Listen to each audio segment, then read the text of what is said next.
Bruno, tudo certo aí?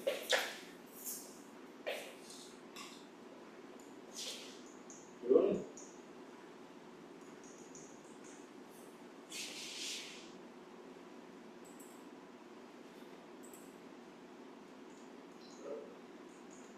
Bruno, você me ouve? Escuto, escuto sim, professor. Tá. Então, vamos começar?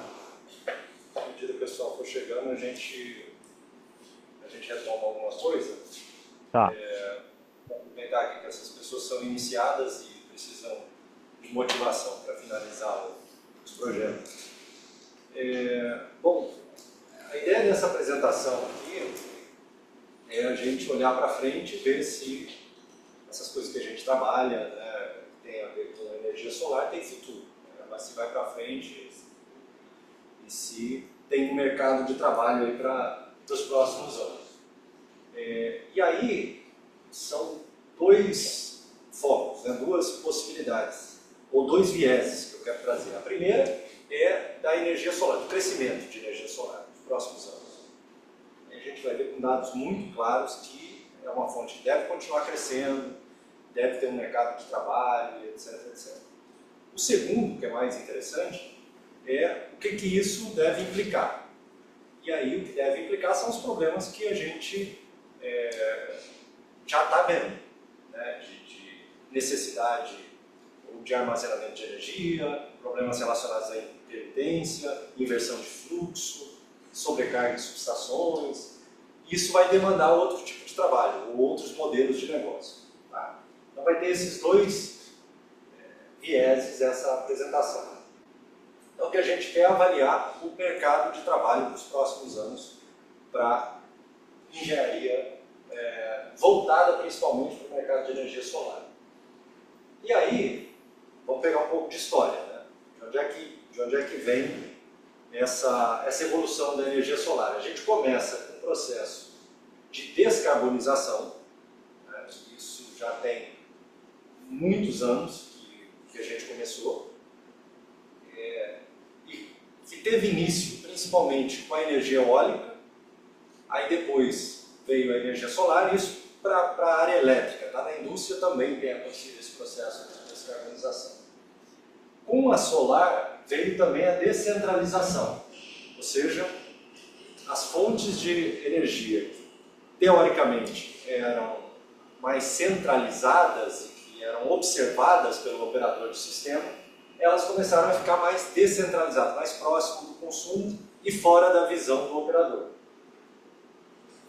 E aí a gente vem para a digitalização, que é a necessidade de tornar mais visível essa energia solar que começa a provocar impactos, inclusive nas redes de subtransmissão e transmissão de energia elétrica, principalmente a geração descentralizada e distribuída. Então tá, aqui tem uma figura que ilustra, né, o que eu quero dizer com geração centralizada, né, são as grandes centrais hidrelétricas, as fazendas eólicas. Aí a gente tem a geração distribuída, que é a geração mais próxima da carga, né, e a mais famosa é a geração que fica no telhado lá da casa de energia solar. Mas a gente tem também PCHs como geração distribuída, algumas usinas eólicas, mas mais próximo do consumo. Beleza. Então, energia solar. Como é que está o mercado de energia solar hoje? Esse dado aqui, ó, é de 2023,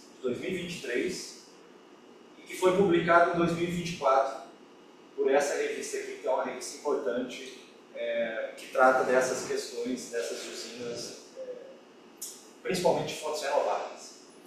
E aí, essa publicação disse o seguinte: lá em 2023, 78% de toda a capacidade instalada no mundo foi solar. 78%.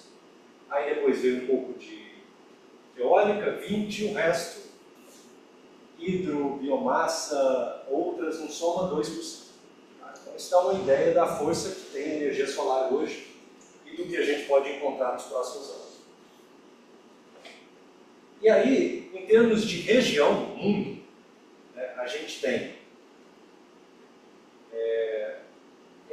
esse gráfico aqui, ele mostra com diferentes cores como é que estão as regiões em termos de energia solar no mundo.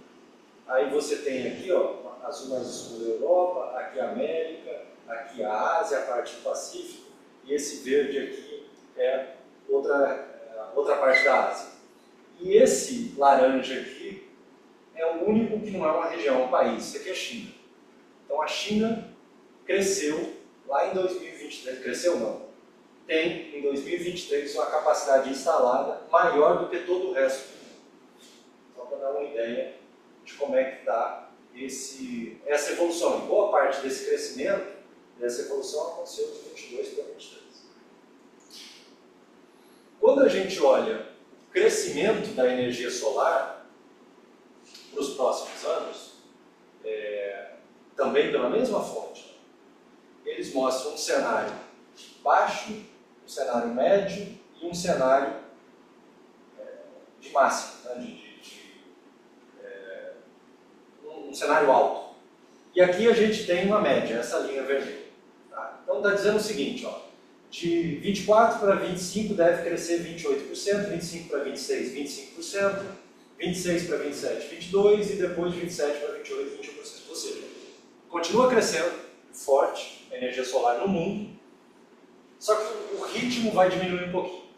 Vai diminuir um pouco. Tá? Mas isso é mundo. Isso é mundo.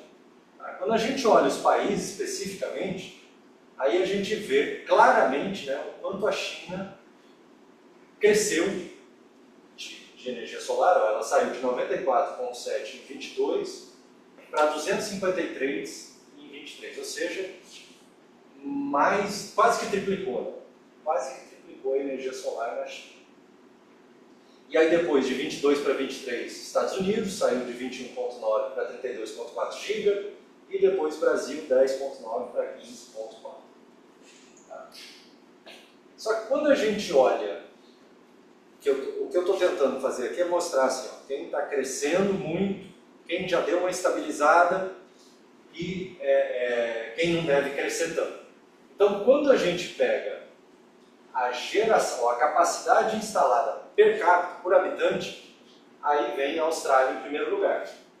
A Austrália está lá em cima em termos de watt por habitante. São 1.359 watts por habitante. Aí depois vem Holanda, Alemanha, Bélgica, Dinamarca, Estônia, Espanha, né? Ou seja, a maior parte dos países europeus já cresceram bastante. Então, em parte, essa queda de crescimento aqui vai se dar principalmente para países europeus que já têm um nível de capacidade instalada alto. Você vê que Brasil, China, nem aparece. São países que devem continuar crescendo. Recentemente, a solar ultrapassou a hídrica no Brasil. Isso é recente. Desculpa, a solar ultrapassou a eólica no Brasil, só perto da hídrica.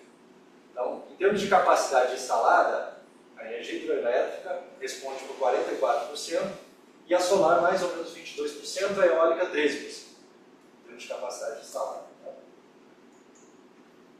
Os máximos de energia solar, eles aconteceram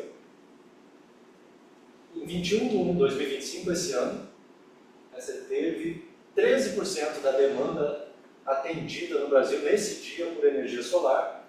Quando a gente olha a máxima, isso aqui em termos de megawatt médio, a máxima diária que aconteceu num dia, aconteceu às 11 da manhã e a energia solar respondia por 40% da demanda nacional. E a oferta de energia solar é 12% em 2025, né? Ou seja, menor do que aquela capacidade instalada, obviamente porque a eficiência da energia solar é menor do que a de outras fontes. Como é que está distribuído no Brasil a energia solar em termos de geração centralizada e distribuída? A centralizada, ela está respondendo por 33% da geração do Brasil. Ou seja, as grandes usinas fotovoltaicas respondem por 33% da geração e a maior parte são geração distribuída, principalmente consumidores residenciais e comerciais. A China, no Brasil, é Minas. Minas é quem mais cresce. Só que, curiosamente, quem deveria crescer, né? Quando a gente olha o mapa de radiação solar no Brasil, isso aqui é um mapa de radiação solar.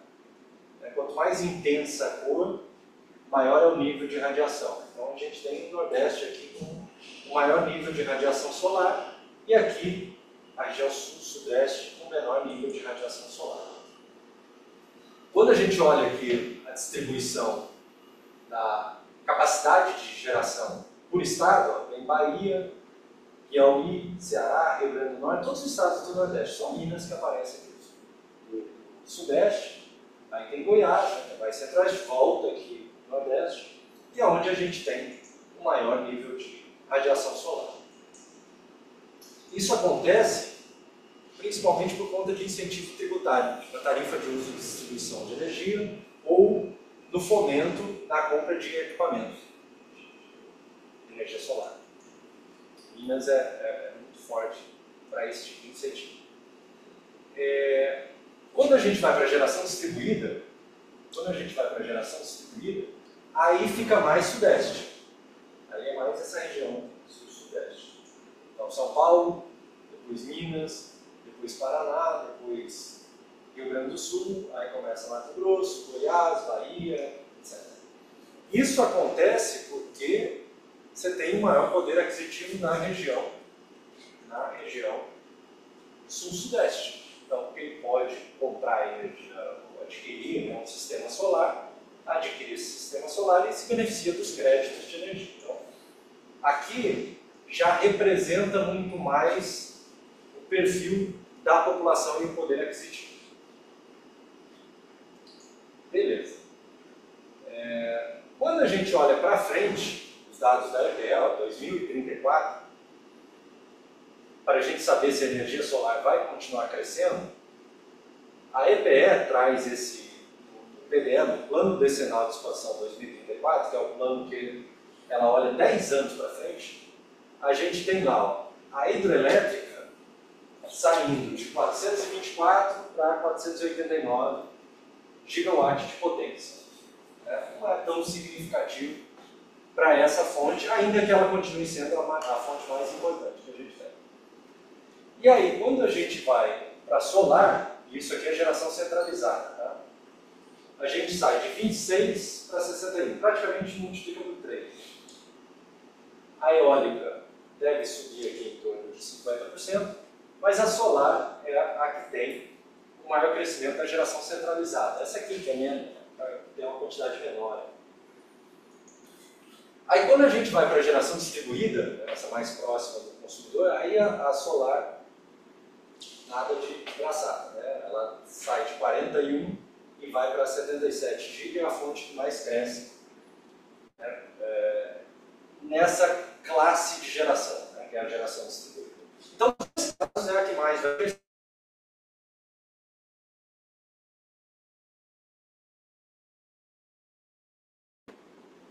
E distribuída principalmente entre consumidores residenciais, né? O maior número de sistemas instalados, olha, isso aqui é o dado atual, 2025. 80% são consumidores residenciais e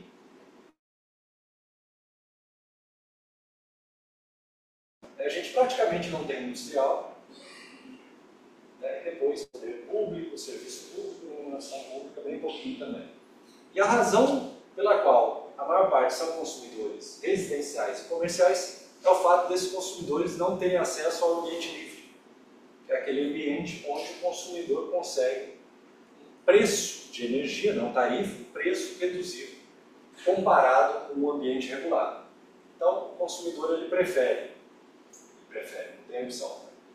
O consumidor cativo residencial, a alternativa dele para economizar energia é utilizar o sistema fotovoltaico, porque ele não tem essa opção no ambiente livre. Em breve, é esperado que os consumidores residenciais tenham essa opção no ambiente livre e a gente deve ter uma competição da solar com o ambiente livre. Em termos de crescimento, é o residencial que também deve crescer mais nos próximos anos. Nos próximos próximos 10 anos, cresce o residencial, cresce o comercial. Essa é a previsão, a depender, né, do que vai acontecer no ambiente livre, com a abertura do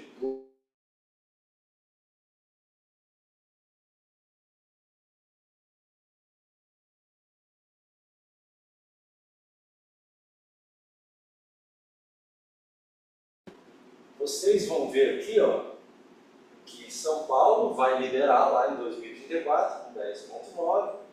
Aí a gente tem Minas 5,7, Rio de Janeiro 4,9. Vai estar relativamente bem concentrado aqui na região sul-sudeste. Né? Isso aqui já é a projeção para 2034. Bom, e por que tem crescido tanto? Por que deve crescer tanto? Principalmente por conta da Resolução Normativa 482, lá de 2012, que estabeleceu que, além da energia elétrica que você consome, que vem do sistema fotovoltaico, o excedente dessa energia que é medido, o excedente que vai para a rede, volta para você na forma de crédito e volta para você com exatamente o valor da tarifa de energia elétrica. Então, esse incentivo que começou lá em 2012 e foi até 2022, ele provocou esse crescimento forte da energia solar aqui no Brasil. Aí, quando chegou em 2022, teve a Lei 14.300, que tirou uma parte desse incentivo, uma parte pequena desse incentivo. Então, aquele crescimento que vocês viram aqui, ó, esse crescimento que vocês viram no Brasil, de 2022 para 2023, subindo quase 50%, em parte se explica por conta dessa mudança da regra. Então, o que aconteceu com a mudança da regra? O consumidor já não compensa o quilowatt-hora que ele injeta, não vai ser integralmente compensado, vai ser um pouquinho menor. Se o quilowatt-hora vale R$1, vai ser um pouquinho menor do que R$1. Isso tiraria um pouco a atratividade da energia solar. A gente vai ver que não é bem assim. Então, com a 14.300, a gente passou a ter 3 tipos de geração. Né? Antes a gente tinha apenas um tipo que compensava integralmente a tarifa. Depois da 14.300, eles criaram 3 categorias de geração: GD1, GD2 e GD3. Quem que é a GD1? A GD1 é quem instalou o sistema fotovoltaico antes de 2022, antes de 2023. Quem protocolou até janeiro de 2023 manteve a regra antiga. Quem protocolou depois entrou na regra nova, que é o GD2. Então, o GD1 é quem entrou até 7/1/2023. E aí, esses caras que entraram até 7/1/2023 vão ter a regra de compensação integral até 2045.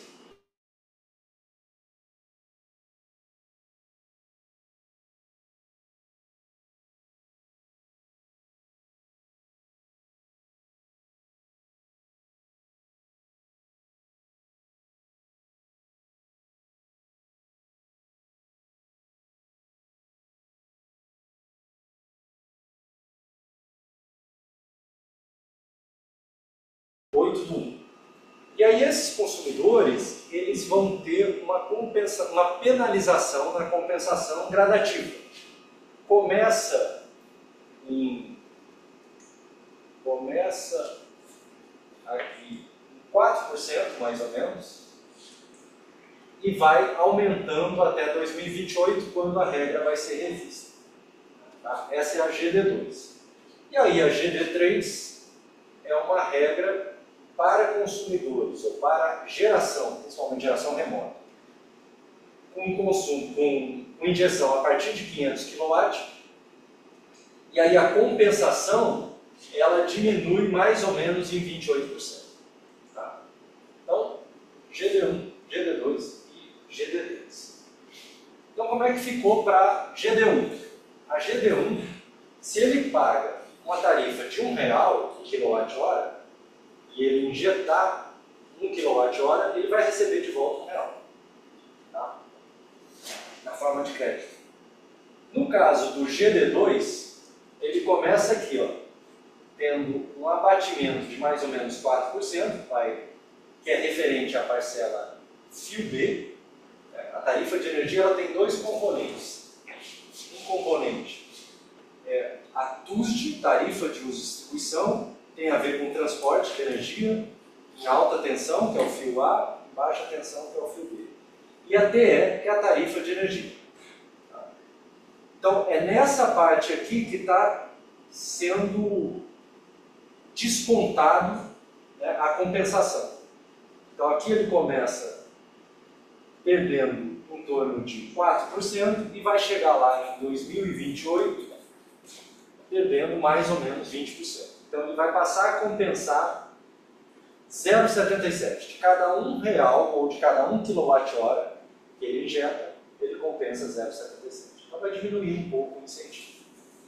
Quando a gente vai para a GD3, aí a GD3 ela não vai compensar mais a parte do fio A, a parte do fio B e a parte dos encargos referente à tarifa de energia. Isso vai dar mais ou menos 28%. Então, a GD3 vai compensar 0,72. De cada 1 kWh injetado, ela compensa 0,72.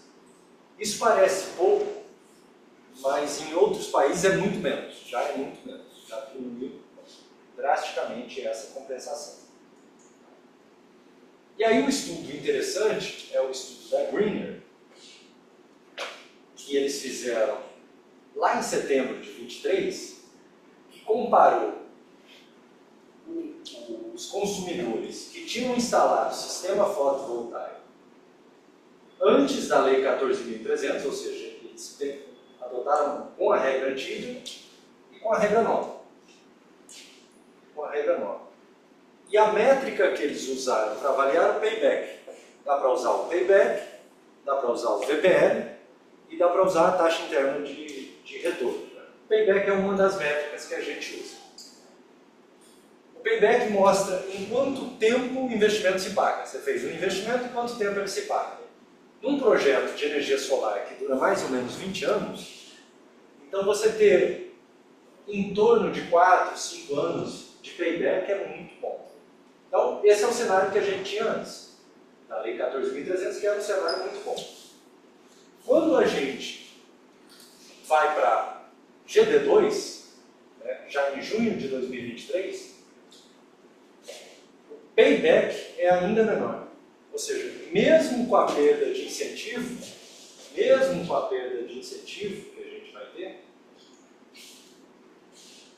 o retorno sobre o investimento é ainda mais baixo.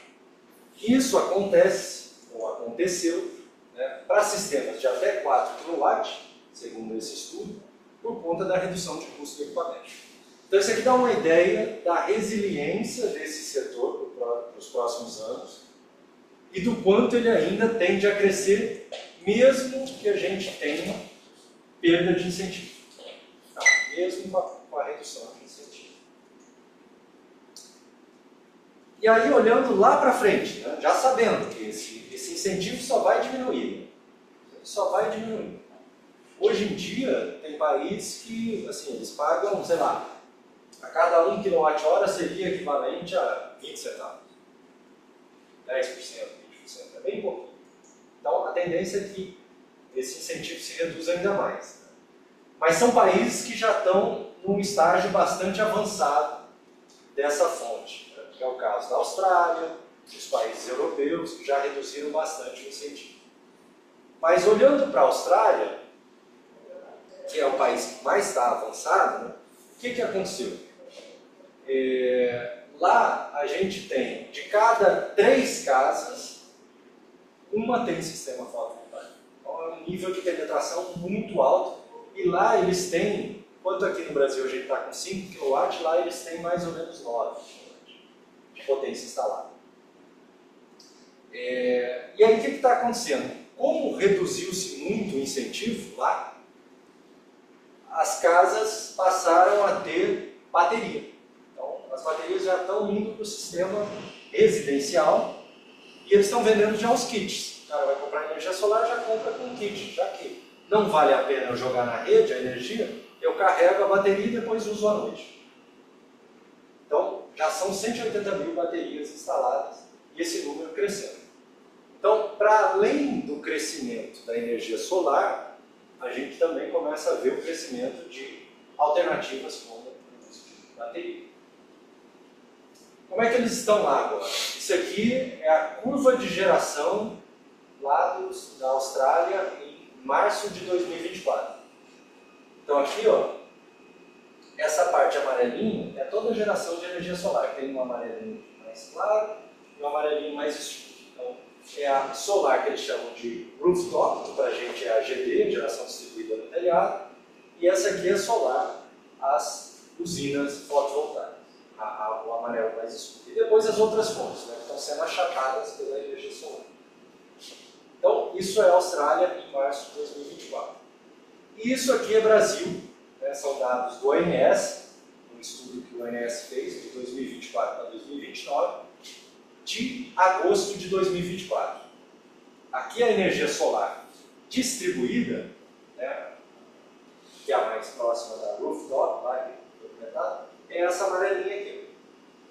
Então, o que o ONS mostra? Ele mostra como seria a carga, o consumo de energia sem a geração distribuída e com a geração distribuída. Como é que vai fazendo essa curva aqui que eles chamam de curva do pato. Isso aqui, em 2024, está mostrando, ó, você tem nesse instante de tempo aqui, ó, na projeção, na conta que eles fizeram, 28% é micro e mini geração distribuída. Aí quando vai lá para 2029, essa projeção aqui é de 2029, eles visualizam que vai ser 46% da GD num horário relativamente equivalente. Então isso dá uma ideia do crescimento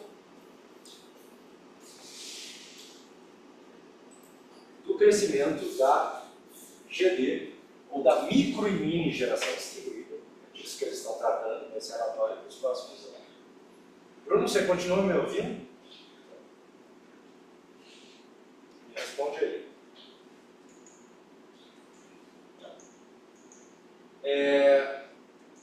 E aí, nesse mesmo relatório, né, eles apontam algumas questões que vão surgir com o aumento da GD. E que questões são essas?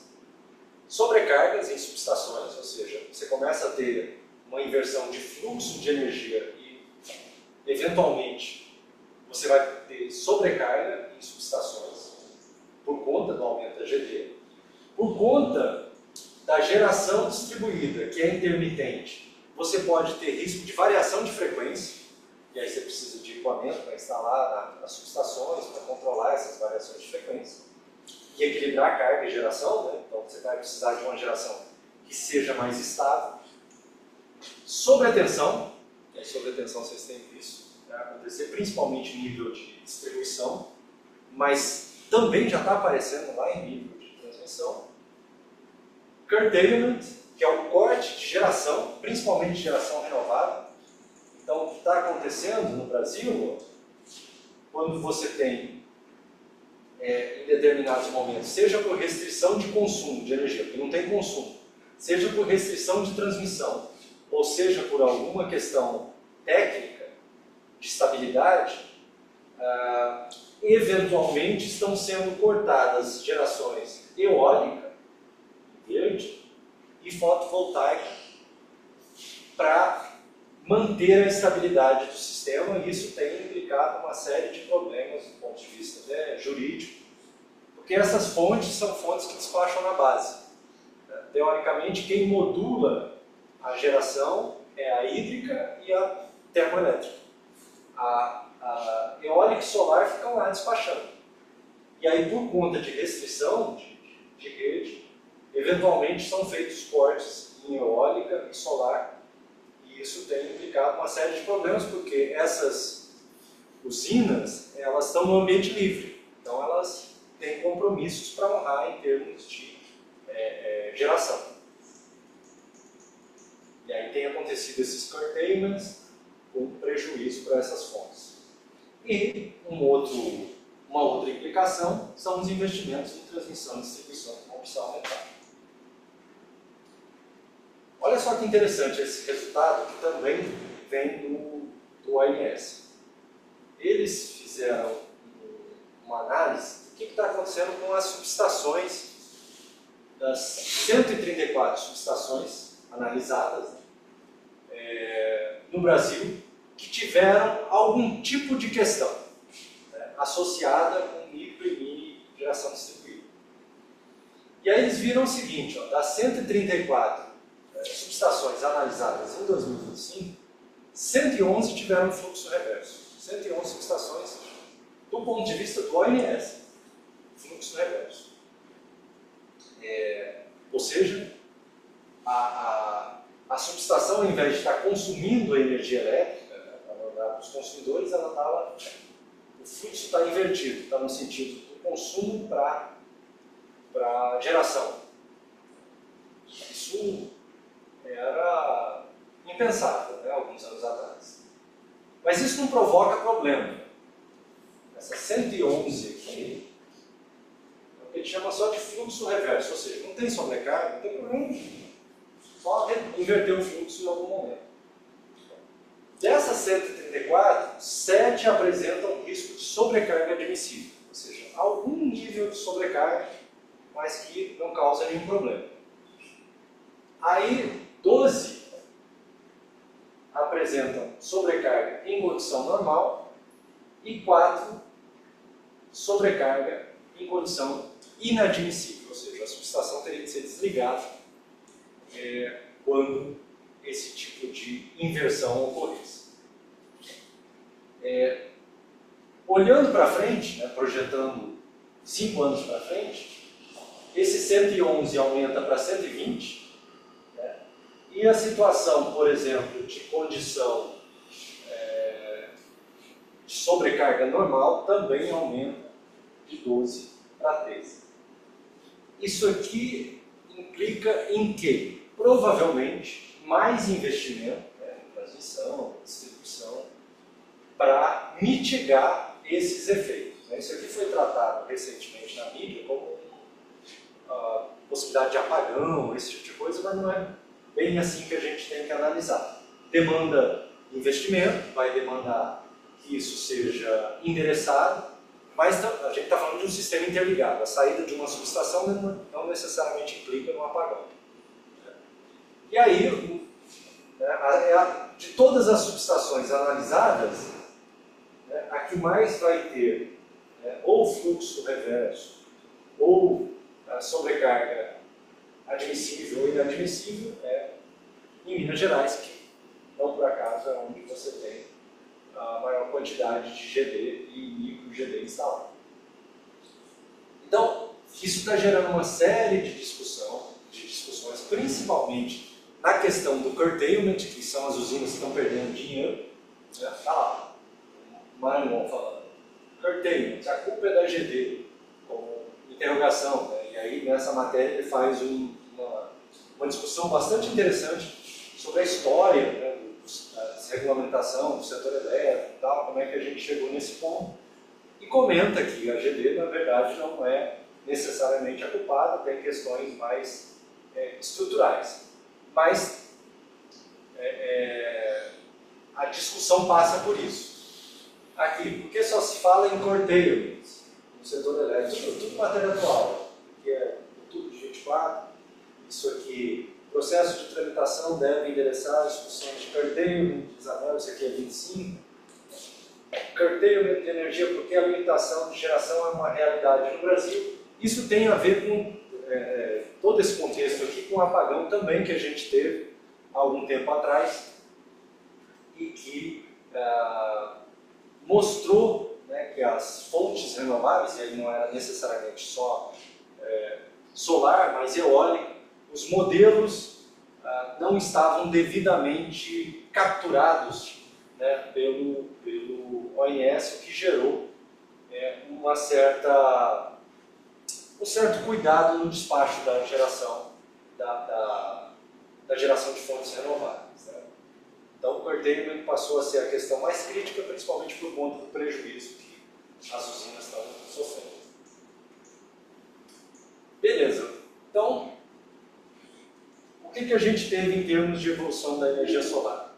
Resolução normativa 482, que estabeleceu as bases da energia solar para crescimento.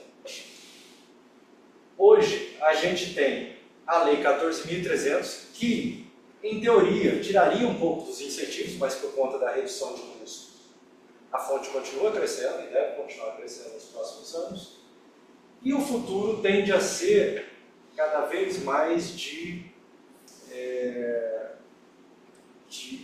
não de centralização, mas de um olhar mais cuidadoso na operação do sistema. Então, tanto as distribuidoras tendem a se digitalizar mais para operar melhor a rede, principalmente por conta dos problemas que os sistemas fotovoltaicos provocam de elevação de tensão, e o sistema de transmissão vai ter que ter mais flexibilidade. De qualquer maneira, a evolução passa por você rever o sistema elétrico desde o ponto de vista da flexibilidade, mas também do modelo de negócio do sistema elétrico, né? Por exemplo, a renovação das concessões de distribuição deve passar muito pela questão da distribuidora passar a ser muito mais um DSO, um operador do sistema, do que um repassador de energia como é hoje. Isso implica em digitalização, processo de comunicação, coordenação entre recursos de energia distribuídos, etc, etc. Esse é um projeto que a gente está fazendo, né? Alguns de vocês fazem parte, que tem como objetivo buscar soluções para o problema da forte expansão da micro e mini geração distribuída. Né? São sistemas fotovoltaicos e híbridos que estão sendo instalados, ou já foram instalados, lá em Palmas, no Tocantins. E aí, esses sistemas, principalmente as baterias, vão fazer o papel de mitigar o efeito das sobretensões pelos sistemas fotovoltaicos ou por usinas fotovoltaicas. Tá? Então, o nosso trabalho é tentar criar algum modelo de negócios que viabilize soluções para evitar esse tipo de problema aqui, por exemplo. Tá? E os problemas na rede de distribuição. Então, essa é a ideia. As soluções, elas estão presentes, elas existem, mas a viabilidade dessas soluções que é o desafio. A gente já vê, assim como está acontecendo com os sistemas fotovoltaicos, o preço das baterias também caindo, então isso tende a viabilizar cada vez mais modelos de negócio que são baseados em bateria, mas a regulação vai ter que vir para acompanhar. Então, você vai ter que ter um modelo regulatório que nos permita, por exemplo, prestar um serviço ancilar e ser remunerado por isso, um serviço de controle de tensão. Bom, onde é que estão as possibilidades, né, no mercado de energia solar? Os projetos de instalações, manutenção e operação, consultoria e vendas, né, muitas vezes se contrata engenheiro para fazer a venda de sistemas fotovoltaicos, porque ele consegue entender a parte técnica e entender a parte dos benefícios, né, da fonte para o consumidor, pesquisa e desenvolvimento, que é esse trabalho que a gente faz, transmissão e distribuição de energia elétrica, que vão enfrentar cada vez mais desafios com a forte penetração da geração distribuída, gestão e regulação, que tem a ver principalmente com o desafio da ANEEL de compatibilizar todos os interesses e modernizar o setor elétrico. Por exemplo, permitindo que modelos de negócio como esse aqui possam ser criados. Aqui são alguns salários, né, possibilidades para quem trabalha nesse ramo, né, salários para energia renovável, que não é só solar, mas de 8 a 12 mil, especialista em eficiência energética. Eficiência energética não necessariamente envolve energia solar, mas a gente tem dificilmente um especialista em eficiência energética não trabalha com energia solar. 6 a 9 mil, gestor de projetos de energia sustentável 7 a 12 mil, e quem trabalha como especialista na área de armazenamento de energia, por ser uma área quente, 10 a 18 mil.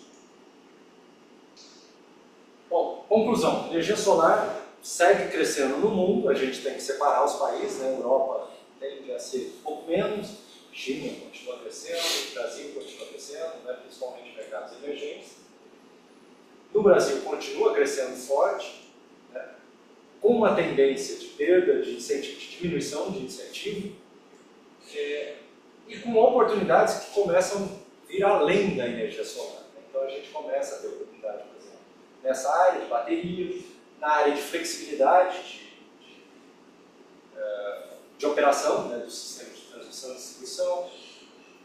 Essas soluções a gente já viu e sabe que existem, né? Elas existem, já estão mapeadas. A questão é torná-las economicamente viáveis. Esse é o nosso desafio. Se elas vão ser viáveis, seja pela redução de custo do equipamento, seja por algum gatilho regulatório. Então, o desafio ele ainda é econômico e regulatório. Ok? Isso ajuda? Ajuda, né? Escrever a tese, escrever a dissertação, entender o que vem pela frente. Dúvidas? Dúvidas? Uma das questões que a gente precisa avaliar é até onde vai esse incentivo, essa perda de incentivo, de maneira que isso continue sendo viável no futuro. E o que tem acontecido é assim, o sistema net metering em outros países está virando, eles chamam de net billing, que é assim, eu não vou te pagar mais uma parte da tarifa, eu vou te pagar um valor de energia que você está gerando, que é muito menor. Então, dado que vai acontecer isso, aí você começa a olhar para as baterias com mais carinho, de, por exemplo, instalar a bateria na residência e isso ser viável. O que vai depender? Vai depender do preço da bateria no futuro e o quanto isso pode trazer de benefício para a distribuidora. Eu acho que esse é um ponto interessante. Né? Porque se você consegue armazenar a energia que você gera, depois descarrega à noite para o seu consumo, e isso faz com que você não tenha impacto na rede, então é natural que você demande algum benefício da distribuidora, né? Algum serviço que possa ser capturado, e eu acho que a distribuidora se interessa por esse tipo de serviço. Mas a gente tem que colocar isso dentro de um arcabouço regulatório, né, para poder apresentar para a ANEEL. Tá bom? Bruno, você me ouve? Oi, professor, escuto sim.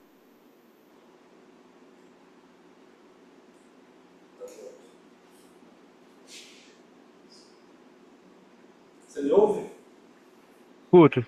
Tá me ouvindo? Encerramos por aqui, Bruno. Você Tá, tá, pode parar. tá Gravar. legal.